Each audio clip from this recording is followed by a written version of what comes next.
Welcome back, ninjas. Joey Moss with Bad Boy Gaming. Let's do this. Starting off, War of the Spark spoilers, Cyclops, Electromancer. Anyone else like these Cyclops wizards? I think they're pretty neat.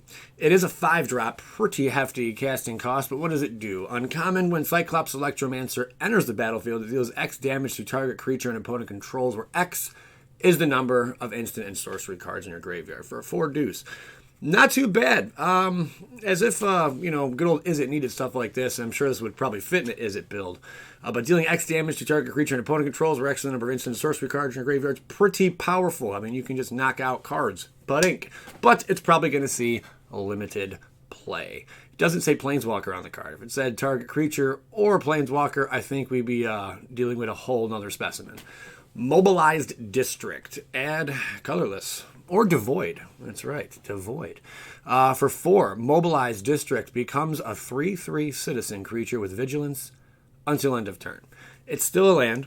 This ability costs 1 less to activate for each legendary creature and planeswalker you control. I feel like I'm the only one missing the bus on this. Maybe. I just don't think it's really that powerful. We've seen similar lands like this before. They don't always tend to make their way into too many builds, but if you're going around, some kind of land deck and whatnot, it's not terrible. But, it's only a 3/3. I guess it could close out some situations. And again, maybe I'm completely wrong about this. Maybe this thing is really, really sweet. And who knows? Who knows how impactful this one card could be. But honestly, I just don't see it, man. Now, not these yet. We're getting to it, though. Blind Blast and Primordial Worm. So Primordial Worms is a big old 7/6. Common. Blind Blast deals 1 damage to target creature. That creature can't block this turn. Draw a card. Blind Blast, probably not going to see much play. I just don't see it seeing a whole lot of play. Primordial Worm, yeah, and you're limited, you will definitely see some play. But outside of that, this card just takes me back to like Ice Age I think it was Ice Age when they had that big worm. It might have been the same card. I thought it was 7 to cast. No, it was 6 to cast. I think it might be the same thing. They just changed the artwork on it. Anyway, not going to see a lot of play. Now, this is where things get a little interesting. Mayhem Devil. It's a 3-drop. Creature Devil. Whenever a player sacrifices a permanent, Mayhem Devil deals 1 damage to any target. Now, a couple of these cards are just from examples from War of the Spark, but just take a look at them. You got Boros' Citadel, which tap, sacrifice 10 non-land permanents. Each opponent loses 10 life. As long as Mayhem doesn't get, dirt destroyed on any chance. It is a 3/3, so, it's easily removed, of course, but you're going to deal 10 damage to any target you want. Just target that opponent. If they have 20 life, they didn't gain or lose any. Let's just put it in a hypothetical here. You are just going to kill them. 20 damage to the face. We'll see ya. Will that be pulled off? I'm sure someone will pull that off. It's not maybe going to be the combo trick of the year, but it's just fun. It's just cool. You sacrifice 10 non-land permanents, and you're gone. And then you deal 10 damage with this guy, and 10 damage, they lose 10 life over there. It's just crazy. Single combat, each player chooses a creature or planeswalker they control and sacrifices the rest. The interesting thing about this, whenever a player, on the text, whenever a player sacrifices a permanent, Mayhem deals 1 damage to any target. It's not like whenever a player sacrifices a permanent, deal 1 damage to any target. It's how it's reading. So Mayhem is the one dealing the damage. You control Mayhem. So if you have something like single combat out, I know this would be definitely a 3-color deck, of course. Each player chooses a creature or planeswalker they control and sacrifices the rest.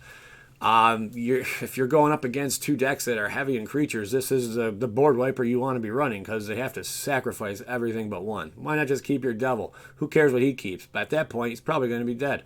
Priest of Forgotten God, just like another sack outlet, sacrifice 2 of the creatures. And there's quite a few. I think this is our 3rd kind of like sack outlet where you're really getting some dividends, some returns out of sacrificing creatures. There's a whole slew of other cards that allow you to sacrifice, but I thought Mayhem Devil's a pretty neat card. I'm looking forward to playing with that. Heartfire and Banehound. These are 2 notable commons that I really wanted to point out and talk about for just a quick second. Heartfire is a 2-drop, instant. As additional cost to cast a spell, sacrifice a creature or planeswalker. Heartfire deals 4 damage to any target. It's any target. Makes this amazing. What's even more amazing, it's an instant. Heartfire is going to see quite a bit of play. I can just guarantee you that, especially in your Rakdos builds or even what I was just talking about a moment ago. You sacrifice something with that other card. This right here, you're sacrificing your creature. It's 1 damage. It's 5 damage for Deuce. Bink. You know, that's not bad. That's pretty good. It's powerful stuff, man. Banehound is a 1-drop. Lifelink and haste. It's a 1/1. Haste and lifelink. That's phenomenal. It's the 1-drop Banehound. Really cool card. I guarantee this will see some play. That lifelink, and it's good. It's really good, man. You get a lifelinker out. Turn 1, you're at 21 life. Bink, bink, bink. You know, just attack them. There you go. Tomeic, Distinguished Advocate. It's a deuce drop. Flying, lands on the battlefield. And land cards in graveyards can't be the target of spells or abilities your opponents control. Your opponents can't play land cards from graveyards. I mean, this is going to shut down some decks. You know, I'm just saying. You sideboard champ over here. Like those, I want to say landscape. I don't know why, but Scape Shift, I believe, sort of kind of builds in decks. Anything really that interacts.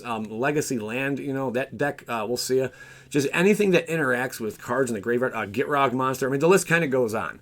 I probably could have thrown like 50 cards up here. I'm sure you guys can name a whole bunch also.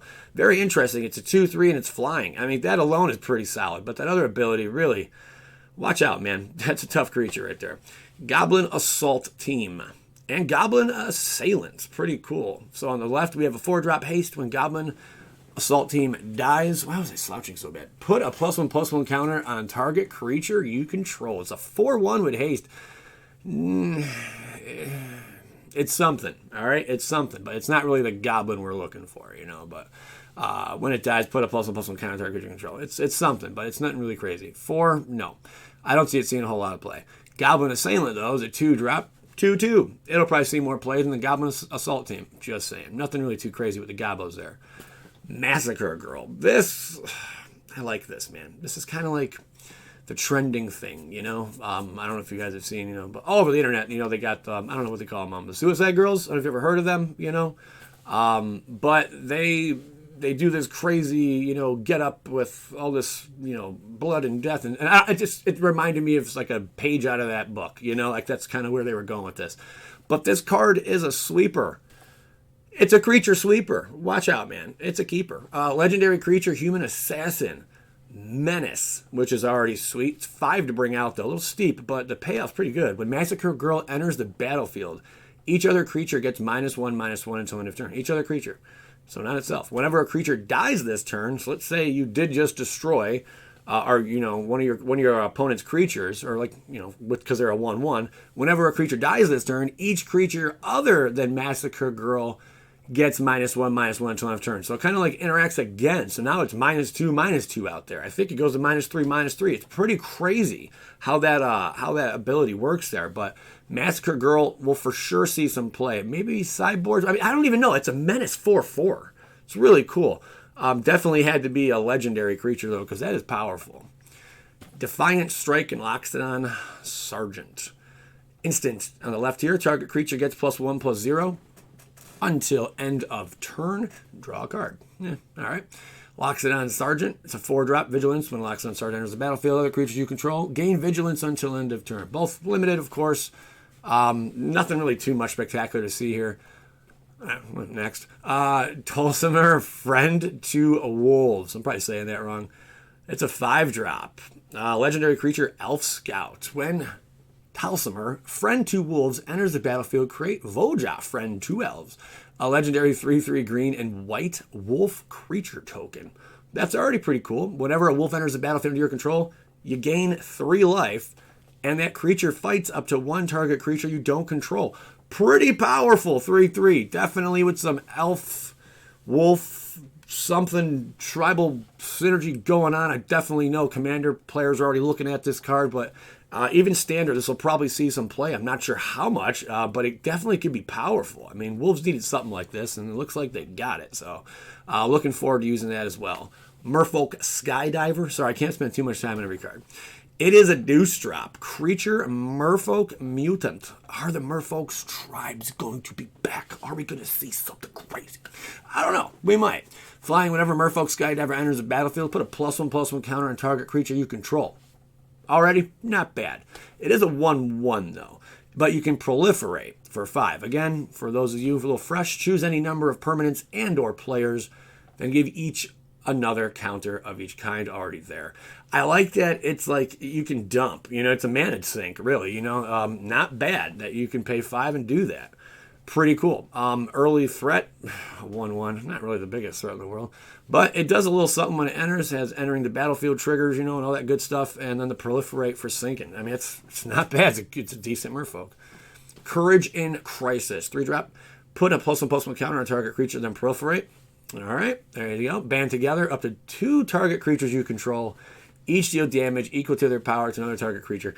This card's okay. Really not, though. I mean, if it said Planeswalker on it, I think it'd be completely different. But I don't think Wizards wanted to give too much power to destroy Planeswalkers, just too easily, to every single color. But if it did say Planeswalker, definitely a more played card because we're going to see a lot of Planeswalkers, guys. It's just a set we're in. This, I love the artwork on this. I like the border on this. I like everything about this card. I can't wait to get one in foil. It's a 3-drop. Mizzium Tank. I even like the name of the card. Artifact Vehicle. It's got Trample. Whenever you cast a non-creature spell, Mizzium Tank becomes an artifact creature and gets +1/+1 until end of turn. Crew for 1. Again, for those of you fresh, tap any number of creatures you control with total power 1 or more. This vehicle becomes an artifact creature until end of turn. It's a 3/2. This is pretty sweet. It's like a 3-deuce prowess with Trample. What do you want from me? What do you want from Wizard? They are delivering, man. This set is really cool.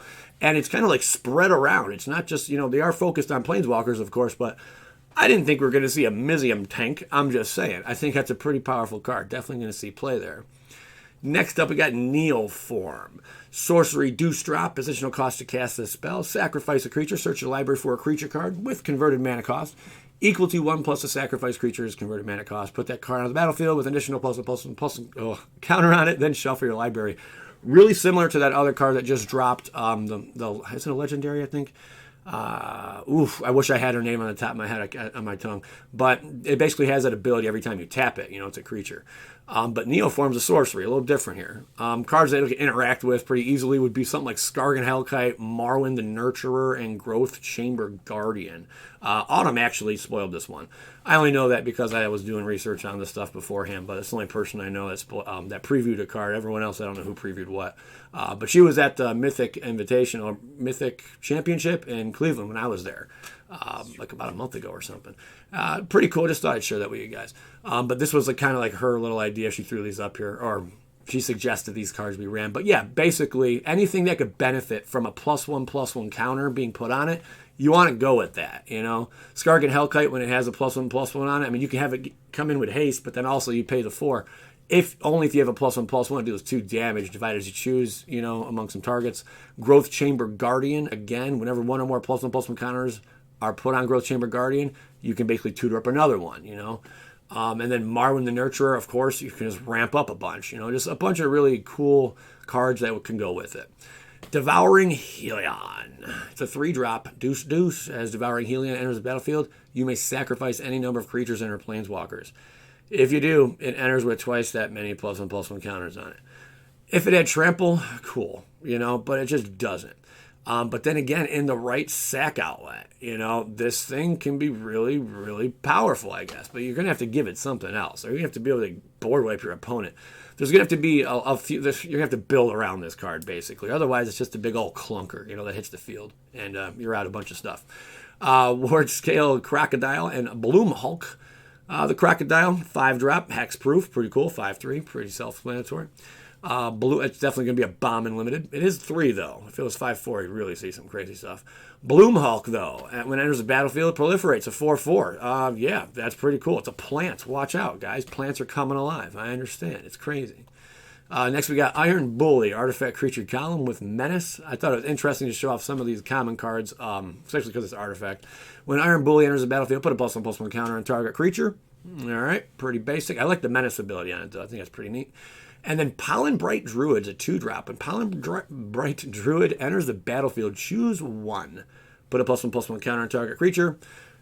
Or proliferate.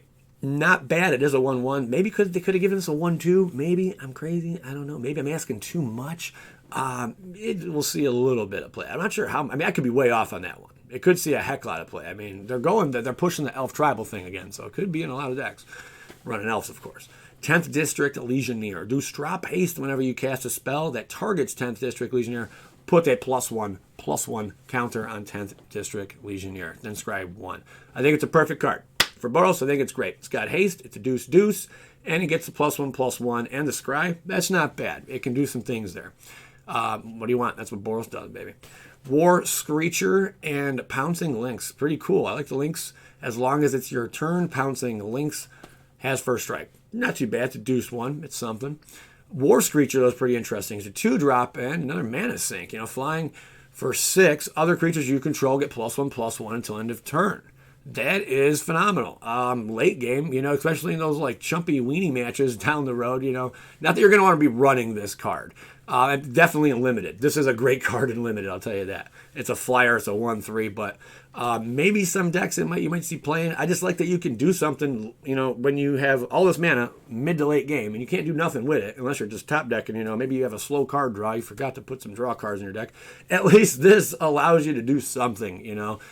So it's not a terrible card. I kind of like it a little bit.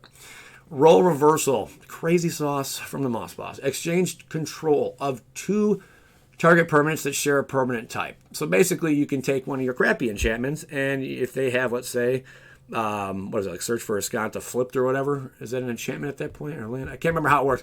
But whatever I'm trying to say here, exchange any 2 types, or the same type of permanents, and just swap them. So if you have a crappy enchantment and they have a good enchantment, just swap them. Now it's mine, you know.